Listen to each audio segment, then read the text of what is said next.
Моля ви, група със светкавица копеле. Да.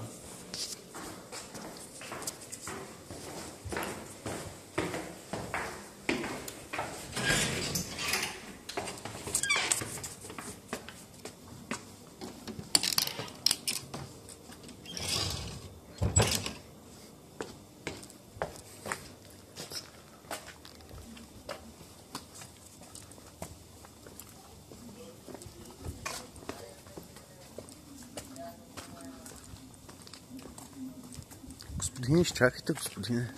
Кажете нещо за нашата телевизия. Да, моля. Кажете, какво мислите за най-голямата тайна на света?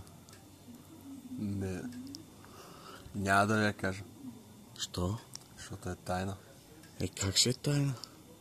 Кажете, нека знаят хората. Вие само казахте, че е най-голямата тайна. Добре, кажете да знаят хората. Те хората я знаят. А каква е тя? Тайна.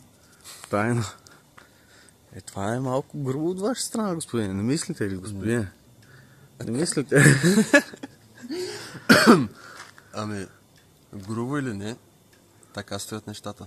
Тайната си остава тайна. Защо така, И господине? я знаят само тези, които я знаят. Защо така мислите, господине?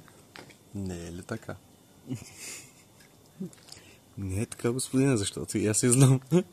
Значи и ти я знаеш. И знаеш, че е тайна, нали? Да, защото другите не я знаят, но аз искам другите да я знаят, господине. Добре, тогава я кажи ти. Защо? Нали я знаеш? Очевидно.